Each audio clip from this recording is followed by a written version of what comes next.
Good evening. Welcome to another edition of the Gersnet Podcast, the independent Rangers podcast by fans for fans, where all the content is absolutely free. Coming to you in association with Forrest Precision Engineering. I'm your host tonight, Brian Archer, and as always, we'd encourage you to get onto the Gersnet website and check out our forums for all your latest Rangers news and discussion. We're live tonight on the YouTube channel, and we'd ask that you continue to share the pod on social media, spread the word, and please subscribe to the YouTube channel. Before I introduce my guest for tonight, I need to give another mention to our partners over at Forrest Precision Engineering.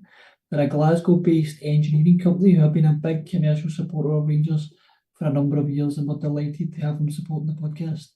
If you want more information about them, please visit their website at www.forestprecisioneng.com.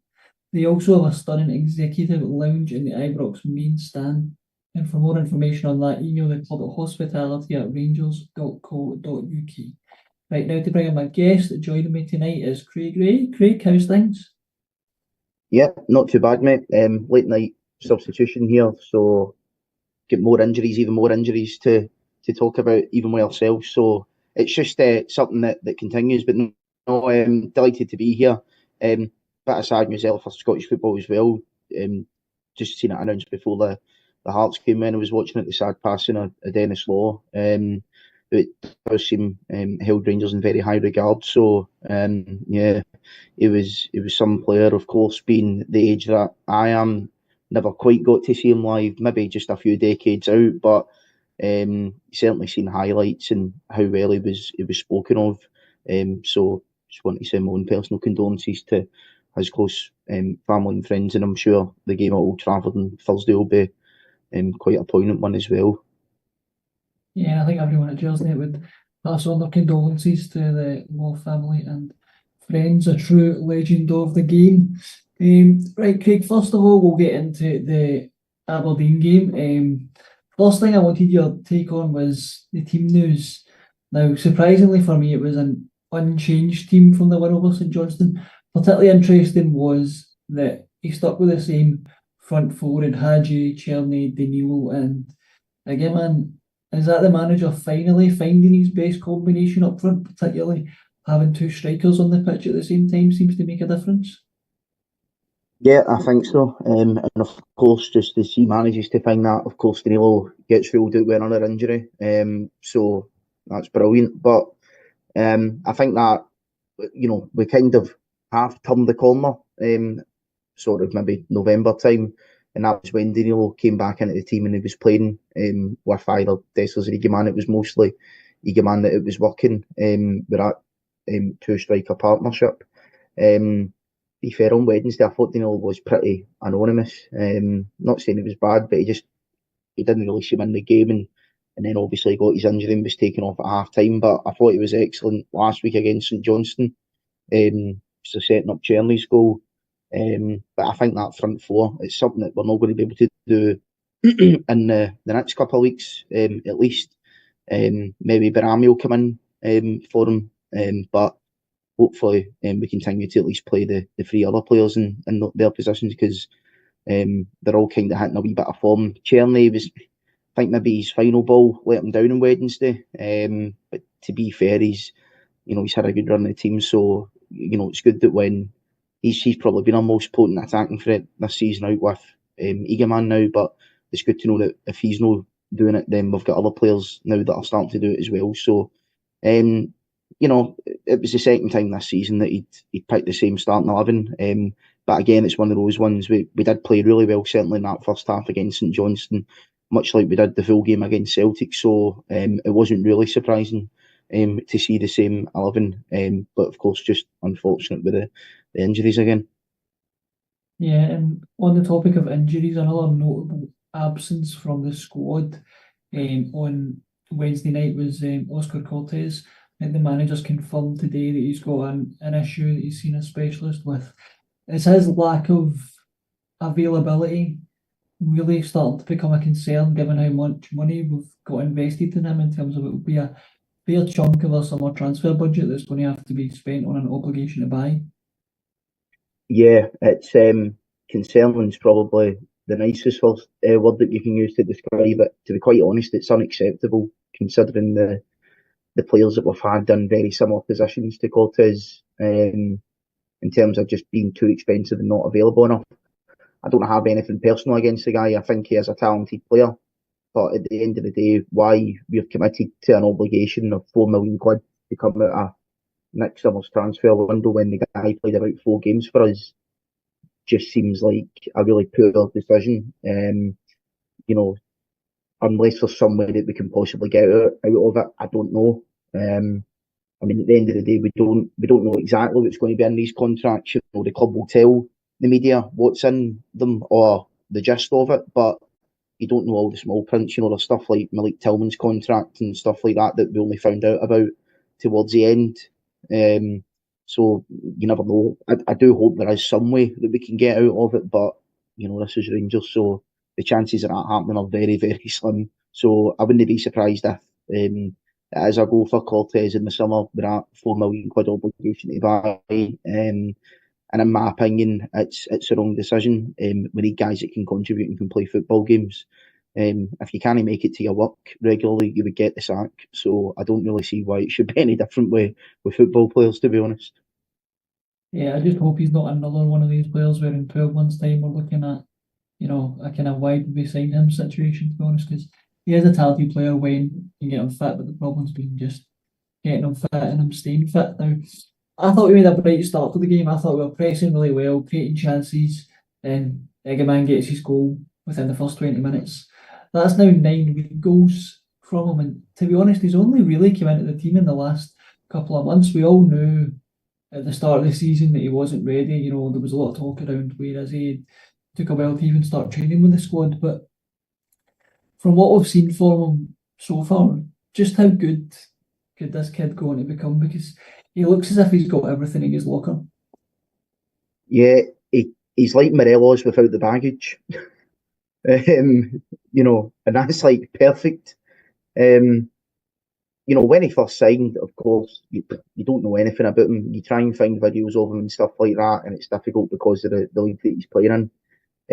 I was surprised when the manager brought him on for his debut at Parkhead. Obviously, we're getting cuffed 3-0 and you're bringing him on for the last 2 minutes. And I'm thinking, God, if he maybe misses a chance or he does something bad, he's going to be the brunt of the fans' anger here. And he doesn't deserve that. But, he came on and although we were getting gubbed, I think he nutmegged somebody and he balled Cameron Carter-Vickers off the ball. You're thinking, this guy's got a bit of something. And then I think he came on at Tannadice, and again he kept showing bright sparks until he finally got that goal against Bucharest, I think it was, in the Europa League, and he's just kicked on ever since then, to be quite honest. The last couple of months he's been our best player. His goal return is pretty incredible. I think he's only, 12 or 13 or something like that. Morelos, he got 14 in his first season, and I don't think Egeman scored his first goal until like October. So it's pretty mental that he's nearly surpassed Morelos' first season. Probably were a similar age, costing a similar amount, but for Egeman to do it in some of the games that he's done it in as well, a hat-trick away at Hibs, on the road we didn't win, that's still a big performance at a big away game. Setting up Baramir, having a shot that allowed Baramir to score against Celtic in the cup final. Playing really well against him as well. He's hold up play in the 2nd of January. Obviously, the Spurs goal, the Nice game, and hopefully he can add to his tally this weekend and this coming Thursday. I say this weekend, I've got a fun feeling the manager might rest him for that game next Thursday. But he's been incredible. The one thing that I would say, and it's not him that this is the issue with, it's the club. We can't be in another situation like we were with Morelos and Kent, where 3-4 years down the line, he's got a year left in his contract and we've not backed big money for him. I know Patrick Stewart said about a week ago that we won't sell him this window, but to be quite honest, if we get a big bid for him, and I'm talking maybe 15-20 million, considering he signed 6 months ago, I think you're probably going to take that even in January, because to be quite honest, even if he does stay to the end of the season, I don't think it changes the outcome of our season. I think it will be the same whether he stays or goes. But you can't control the variables of the market. But he is someone that you're looking at, you're thinking, yeah, we can make some big money on him. I think ideally have him complete his first season, go at him with him again next season, having a proper go at the league, a go at winning trophies, and then hopefully he can leave for a lot of money, being part of a successful squad. I think that's the ideal aim for him. Yeah, we're not really on here to try and, flog Rangers' best players, but the ideal scenario is you keep these types of players for, 2 seasons, bring them in for a small fee, they perform well, hopefully win some trophies, and then you flip them for a massive profit. That's got to be the model that we work to, and I think hopefully he's the next one on that list in terms of, if you look at following players like Bassey and Nathan Patterson and Aribo. Aye. I mean, Brian, the thing is, right, we've got a few sort of players like that, and I'm not saying any of the guys that we've got in the squad are going to go for, Bassey type money. Apart from, I think Egeman will eventually, but I think what the manager and Coppin have done is, for the most part, they've actually built a pretty hungry young squad. I think the average squad age, I mean, of my best 11 anyway, is about 26. So, that will go up or down by a year based on whatever your individual best 11 is for Rangers. But it is a young squad, and guys like Tav and Butland are really the only two ones that really sort of, and proper, just put the age right up. So it is a young squad. Even the likes of Yefty, Connor Barron, and I know he's not been in the best form lately, but I still think there's something there in Connor Barron. Even Diamande, and it does frustrate me in the league games, Diamande. He's brilliant in Europe. Unfortunately, I think he's suspended for next Thursday. But if he can play to the levels that we know he can play at, he can be a really good player for us as well. I think there is something there with our squad. It's just that nothing ever seems to come together at the right time for us. Once everything starts to go well, something happens. So we need to just try and find the perfect storm to sort of blend it all together. Yeah, I think it can be easy to look at, the season that we've had, and by our expectations, it's been a poor season. Let's not sugarcoat it. But it can be easy in that to feel like, everything's terrible and nothing's going right, and, look at all the negatives, and there's plenty to look at. But as you mentioned there, if you look at individual players, we have got some sellable assets in there to kickstart this player trading model. Jeffy, Raskin's now got to come into that category in terms of the season he's had individually. He's came on to a decent game. I think he suits that captain role. Scott Bradley won't thank me for saying that, but I do think he suits it. But so I do think we've got some sellable assets there to kickstart that transfer model, and that's got to be the thing that, if we're looking at closing the gap to Celtic, that's the one thing that can make the difference, is a successful player trading model. That's where we can, have some good runs in Europe, bank some money there, plus top that up with some big player sales. Then you're looking at that gap potentially closing a bit, and I guess that's got to be what we're aiming for. Yeah, I mean, the thing with Come On is, right, and I'm not going to sit here and say that he is the man or he isn't the man, but he is doing a lot of things that we have asked for the last couple of years. He's dropped Tav. Even some of the senior players last season, he's dropped Lundstrom, he's dropped Goldson. He's gotten rid of these guys as well. He's bringing in younger players on the cheap from unknown markets. We've asked for that for years.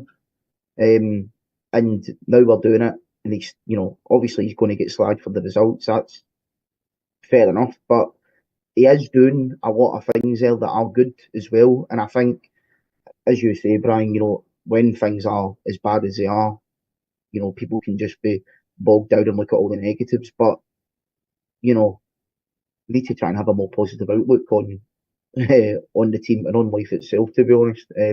It's no all that bad. But I think there is something there. Whether Clement's the right man to actually push us forward on that, it's another debate. We can debate it till the cows come home. But what every reasonable person could say is there is definitely something there with the players that they've brought in. Again, it's just about finding that perfect storm, and sometimes that happens. You just need wee bits of luck in football can go a long way. It almost seems to be like every time we play Celtic, apart from the last time, most of the games are being settled by the smallest of margins, whether it's a piece of quality by a Celtic player, whether it's a refereeing decision not going in our favour. And you just look at things up and you think, God, is anything ever going to go in our favour? Sometimes things happen where they don't go in your favour, and you maybe can't explain it. But our time will come again. Just let's hope it's sooner rather than later, because I don't think anybody can take much more of this. No, definitely. And Wednesday night was certainly one of the more positive games this season. I thought we were dominant for pretty much most of the game, to be honest. Aberdeen were pretty poor and offered very little threat. But for me, one of the big points to improve on is just how wasteful we were in front of goal. Does that really highlight one of the main issues of the season? Yeah, one of the main issues since Cummins came in, to be honest. Although again, how much of that can the manager be blamed for if individual players aren't taking their chances? I do assume that they do shooting practice and training, but I still think a player should be able to do their job. We said it. I mean, remember the game last season against Ross County where we had something like 40 attempts on goal, and that Ross County goalie on loan from Fulham, I think it was, had like the game of his life. A few occasions where that's happened, maybe not to that extent, but we've been dominating games and we just kind of get that second goal. And until we got that second goal, I'm not going to lie, there is a part of you that thinks, oh God, are we going to concede here? And all it takes is one wee mistake, one slip up. You've seen it with the chance that Leighton Clarkson had when he tried the effort for the halfway line. I think it's Diamandi gives the ball away, and it's Kelly's off his line. It's just one shot. Something as simple and as wee as that, when the game's at 1-0, can change everything. So I'm glad, we got the goals to seal it at the end. And I do think as well, it maybe would have sent a message to show that the team has come far or further. If we went out and absolutely gubbed Aberdeen, maybe 5 or 6 now, considering the position that they were in over us just 2 or 3 months ago. And I think we're now 12 points clear of them. So I think if we went out and absolutely gubbed them in terms of the scoreline, I think that might have sent a message out, and it might have made the fans a wee bit happier. Not saying it doesn't make up for anything, but we need to start taking our chances, because there will be games where we don't take our chances and it comes back to bite us, such as the numerous games that we can recall against Celtic over the last season or two. Even in Europe as well, I thought we were decent against Benfica, not taking chances. But at the same time, I think it's weird that how much the injuries have had a part to play in this. And to be honest, that's the one thing that really grinds my gears with Clermont is the injuries, because you can't say a year ago I'm going to sort the injuries, and then a year later the injury situation is worse than what it was when you came in, and this time it's your own players that are being injured as well. So that doesn't sit right with me. That's something that's really bugged me about him. But at the start of the season, we were generally speaking defending okay. Certainly in the league games, there was a lot of 1-0s, there was a lot of clean sheets. We just weren't scoring goals. And at that time, Egeman wasn't in the team. Danilo was injured. Hadji wasn't playing. Barami, had just came in. Cherney didn't really. That was around the time that everybody didn't like Cherney when he first came in, and then he hit a purple patch. Now it seems to be the opposite, where we've got all these attacking players back. We've got Hadji, we've got Barami, we've got Cherney playing well, we've got Egeman. Danilo, until recently, has been back as well. But now, defensively, we've got all our defenders who are injured, and we're now starting to leak goals left, right and centre. So it would actually be quite good to see what we could do with, a fully fit 11. But again, I don't think there's a very high chance of that happening anytime soon. Not in this lifetime.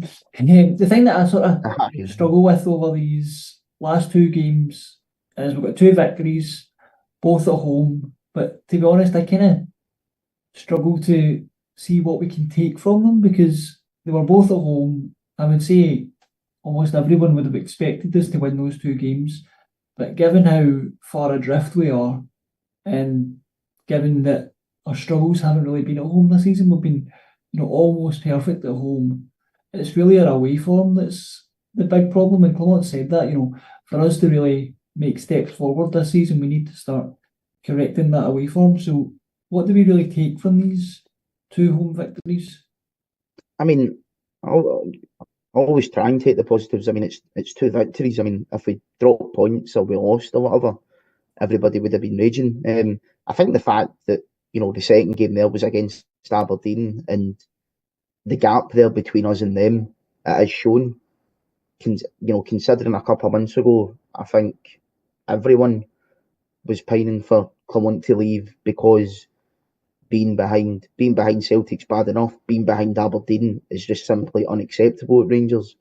And now he's kind of in maybe no man's land where we can talk about a rebuild, this, that, and the next thing, and we're behind Celtic, but we're ahead of all the other teams as well. So you can get some results that don't go your way, maybe one-off games, but generally speaking, we probably are in terms of quality where we should be in the league. And I don't like saying that because I want us to be first, and as a club we should be first, but we need to be honest and look at the gap between us and Celtic. But I think what Wednesday at least shows is that there is a gap between us and Aberdeen. And I'm not going to parade it around like some sort of trophy, but compared to where we were a couple of months ago, I think we need to try and be a wee bit more positive. As I say, let's not get the button and the confetti out, but let's just try and use it as a stepping stone. To be quite honest, our next away game's against Dundee United, and even if we win that won't prove anything because we've already beaten them at Tannadice this season. That's like one of our only 3 away wins next season. So I don't know what the next away game is after that, but if we can go on the run of maybe 2 or 3 away games and get wins, then we'll be in a better place and we can maybe take more things from that. But we need to wait for that to happen first, really. I think that's what this team needs to really kind of almost try and get the majority of support back on side. We'd spoken just previously about some kind of assets in the squad. Another one who might just be emerging is Clinton Nsiala. Now, for me, he was a standout performer on Wednesday, and he even got an assist for Balogun's goal. But, well, 2 questions. How impressed have you been with him, given he's kind of been fast-tracked into the team due to injury crisis? And is this also maybe an example of giving players a chance? Because a lot of people, even in the B team, weren't that impressed with him, who'd watched him play for the B team. They said he was really raw, he really wasn't ready for the first team. And he kind of hadn't been pulling up any trees in the B team, so to speak. But he's got his chance. He's come in and he's taken it, and he's kind of improved game on game.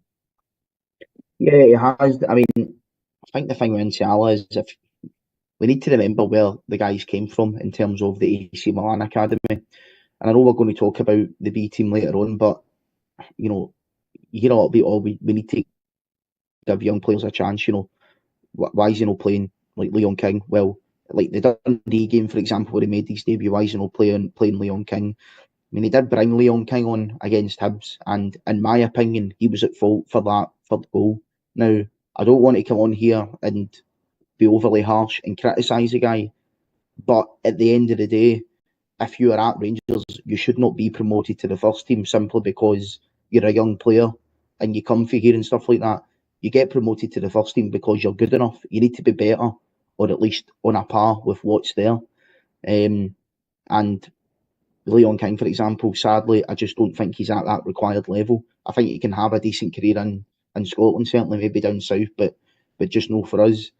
The difference between Nsiala is he's came for the AC Milan Youth Academy, and AC Milan tried to keep him.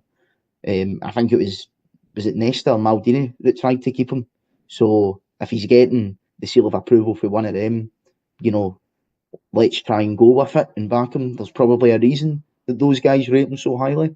And I have been impressed. And it was okay against Dundee, but you need to remember as well, that was the first time that he's ever played a professional game. And it's a high pressure game as well, because you've seen the fans at the end of that game absolutely raging. Every game's a high pressure game at Rangers, but particularly at this present moment where, we all know, like, if we're winning games, we're not exactly going to go mental and celebrate, but if we drop any points, the fans are going to go crazy. So you need to win every game. And for him to come into those situations and do well, and provide an assist on Wednesday night as well, I think it's brilliant for the kids' development, and hopefully we can give them a run in the team. We do need to be patient with young players, but with him it's paying off. And again, he is one of those assets.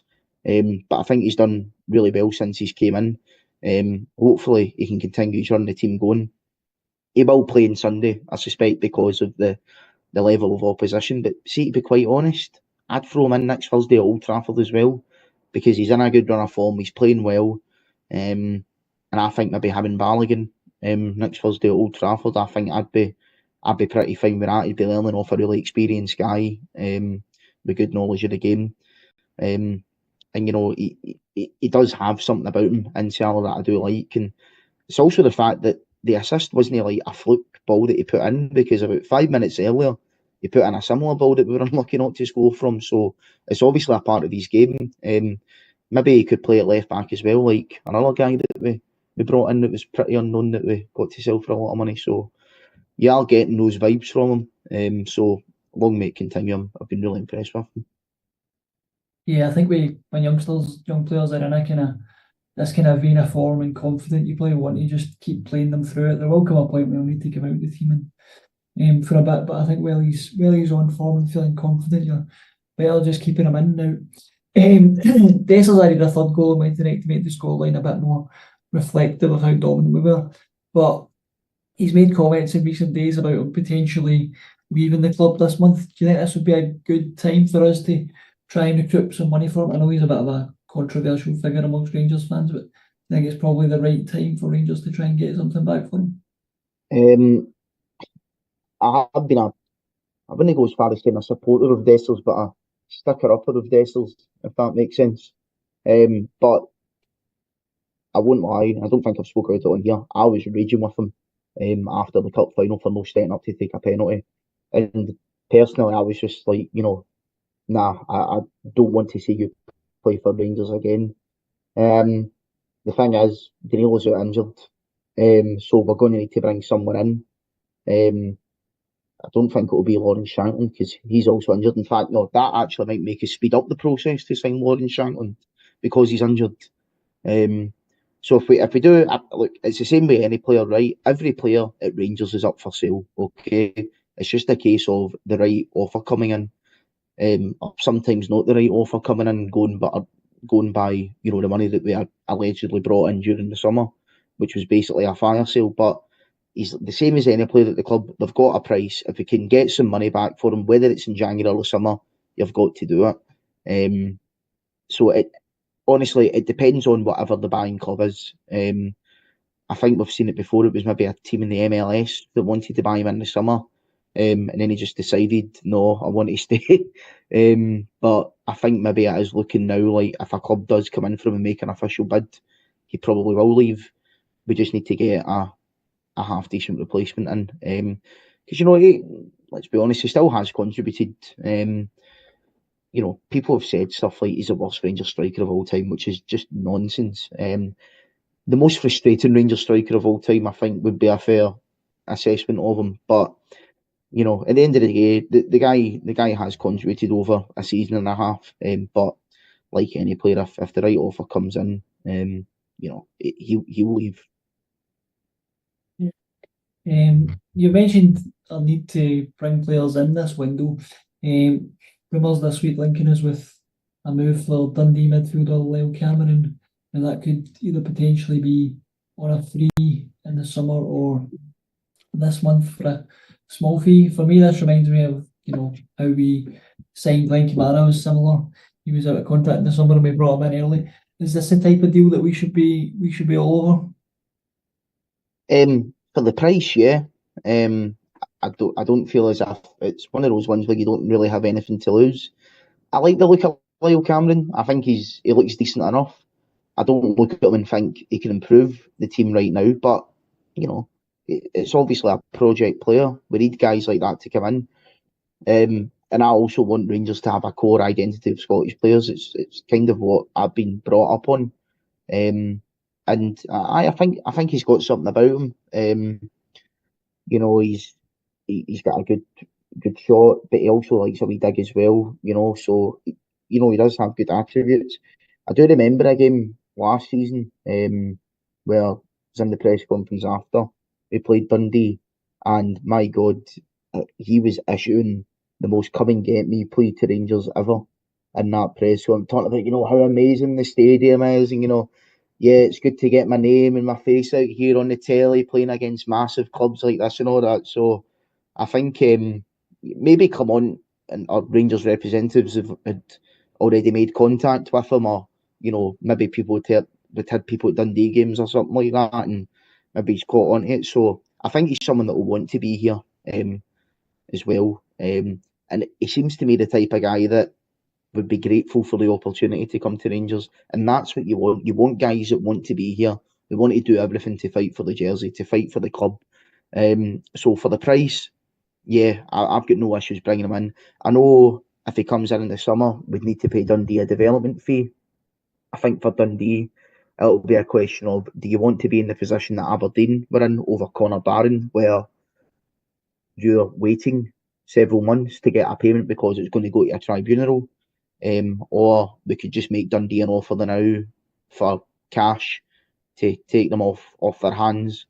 They'll get the cash in the bank now, and they don't need to worry about it in a year's time or whatever, because you don't know how long this process is going to take, and he's not going to get as much of a value as Connor Barron did as well. So it'll be interesting to see what happens, but he's definitely a player that I'd be looking to bring in, but again, only if the price is right. If we didn't bring him in this January, I wouldn't exactly be losing sleep over it, but if it can be done, then I would like us to do it. Yeah, I think it's a fairly low risk move as well. Now, we have also been linked this evening with a defender from Lille. Apparently, we're close to agreeing terms on a loan move for Rafael Fernandez. Now, I'll be honest, I only read this before we came on, and I don't know much about the player, but is that the area that we definitely need to strengthen in, given, how many injuries we've got in that particular area? I mean, I love how when we all see these players, everybody says the same thing, like, oh, I don't know much about him. I don't know anything about him, never mind much. I'll be completely honest. I've never heard of the guy until a couple of years ago. To be quite honest, nowadays, I don't really see the point in looking at all the scouting reports and the YouTube videos and all that. Just for me personally, I know people like to do it and that's cool, but at the end of the day, I'm more of a just see what they're like in the Rangers jersey and then judge them on that. That's my opinion. I'll judge him on what he does when he signs. I know, because there's just that many players now that you're linked with, and it's like you've no get the time to look at all these stats and YouTube videos and stuff like that. So we'll see what happens in terms of the position. I might be a bit controversial here, but I actually don't think centre back should be a priority. And the reason I say that is, although we've had our injury problems there, Balogun's came back. Suter is also going to come back soon as well. Sterling's going to come back. So Inciala's doing well as well. King can play there. So whilst at the moment we are short of bodies, really when Suter comes back, I know Proper's got his issue, but that doesn't seem long term. I think he'll be out for Sunday, but back for Thursday. So we've got Proper fit, Inciala fit, Balogun fit, King fit. We've got 4 fit centre halves that can all play. So, it's maybe not as big an injury crisis as people are making out. What I think we need is a left winger, because Matondo's been put up for sale. Cortez is a sick note, so we need to bring in a left winger, in my opinion. I know that's probably dependent on guys like Matondo and stuff going out. But for me, that's a position we need to strengthen. And then another striker if Dessers leaves as well. One thing that does annoy me with this deal potentially is that it does only look like a loan. Now, I'm fine with it being a loan with an option to buy, but I think this guy's 22, so he's still a young player. We shouldn't be taking players in on loan that are 21, 22 to develop them for Lille. In my opinion, if a player comes in on loan at Rangers, it's either A, for a short-term fix that we need, or it's B, because we're looking to sign them in the long term. If we're not doing that, then for me, we're not using the loan market properly. So I do hope that we're doing it with the long-term ambition of possibly signing him. But again, like I said earlier with the Cortez contract, nobody really knows these things. The club will tell the media snippets of information and stuff like that and not really clarify things for, whatever reason, but it's just how football works. So it does look as if he's going to sign. I know he's been spotted at Ibrox and stuff like that. So, if he does come in, I'm sure we'll find out near the time where he does have an option in that contract. But, again, for me, there's no point in getting worked up about players that you've never heard of, you've never seen before. Let's just see them in a Rangers jersey and then we can judge them. I'm sure we'll be booing them within weeks. Yeah, it'll be interesting to see how that one develops. Now, on to the game at the weekend, we've got Fraserburgh coming to Ibrox in the Scottish Cup. This seems like an ideal opportunity to get some youngsters some game time, doesn't it? Yeah, I know the B team beat Fraserburgh 5-0 earlier this season, so if we don't win at least 10-0, then Clermont out. But, as one of these games, it's good for Fraserburgh to get the draw. Obviously, they'll get a wee bit of cash as well.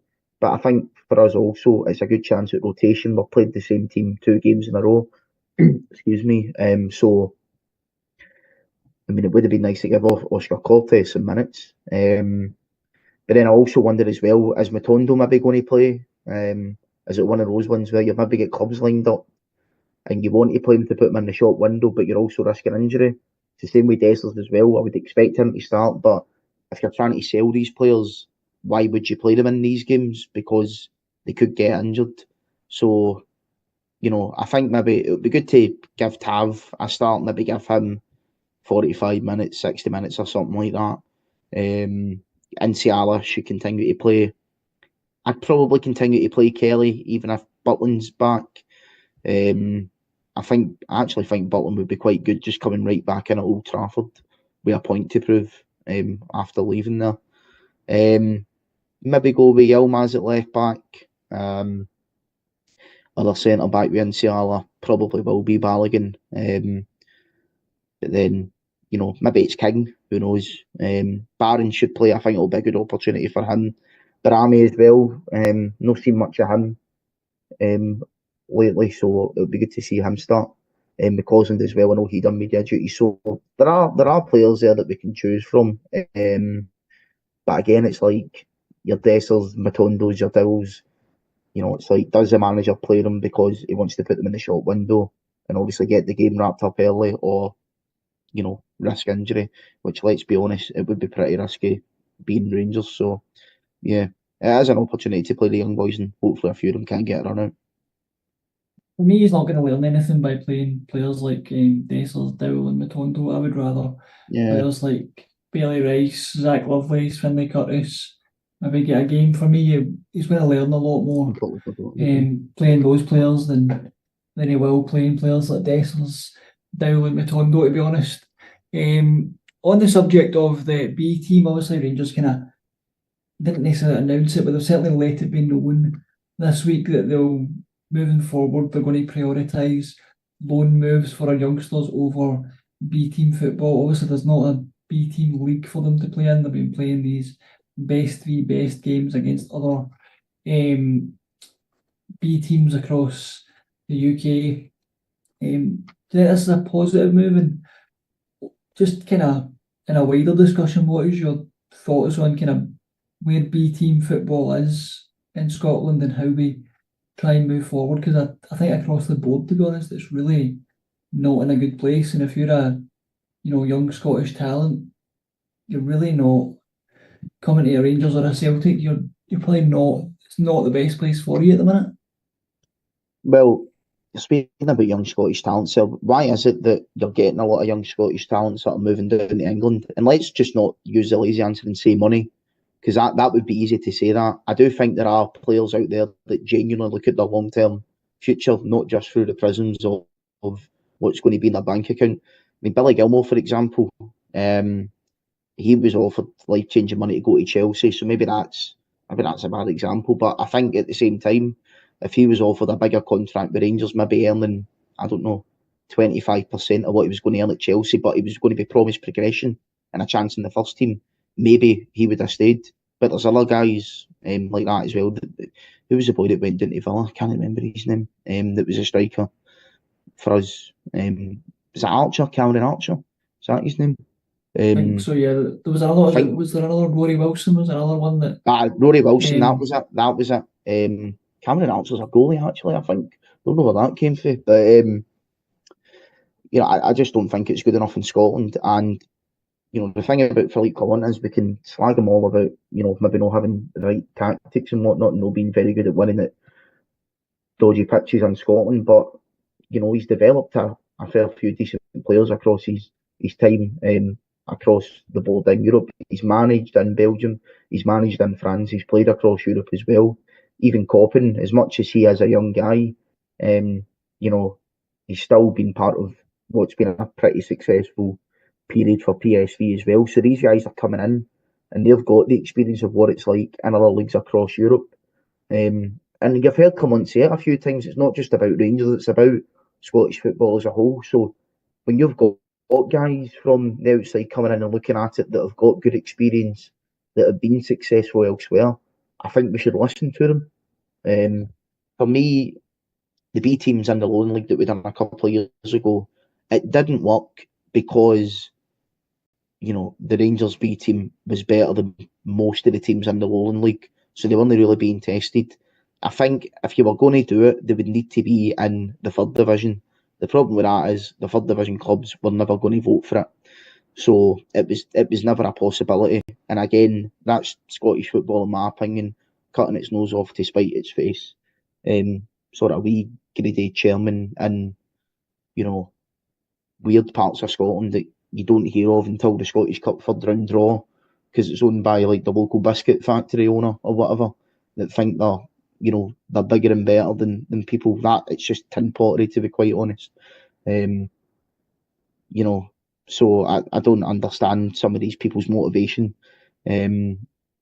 but it just didn't work. I know Celtic are still there, but I mean Celtic I think they're like 4th or 5th or something in the Lowland League now. So, but look, and this playing against the best in Europe or whatever, that's fine if it's the Champions League or the Europa League or a competitive tournament. No in friendlies, you're not testing yourself properly. So we're at a point where the B team cannot go into a league that's competitive enough for them to compete in. We can't keep playing friendlies, so I think it's the right decision. At a certain age, they either get promoted to the first team or you're getting loaned out or released. It's one of the three. And the thing is, it's not just good for the club. It's good for these young players and their development as well, because it means that they've got an answer. Because how many, and I mentioned Leon King earlier, right? That kid's came through, he's made a few appearances. As I said, I don't think he was good a couple of weeks ago, but in the main, he's done okay. Guys like Adam Devine as well come in, they've done okay. Yep. And they're treading on Lowry's another one. Yep. Lowry, yeah, Lowry as well. They've done okay when they've came in and they show potential, but again, they're walking on eggshells about their future. If they know at the age of 18, you're either going to be released, we'll try and find you a new club. We want you in the long term, but you're not quite ready for the first team, so we're sending you out on loan. Or you're good enough to be training with the first team, you're going to be in the squad. So I think that clear decision, I think it's good not just for the club, but for the young players also.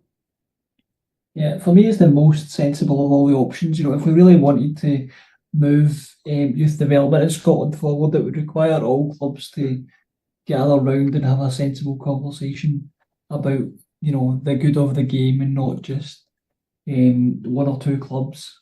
But to be honest, that's, never going to happen in this lifetime, unfortunately. So I think... I know. And I think that's maybe the issue with a lot. I mean, Rangers and Celtic are about self-interest, but the other clubs seem to be about self-interest as well. And it's sort of like, if only we could stop being so petty with each other about certain things.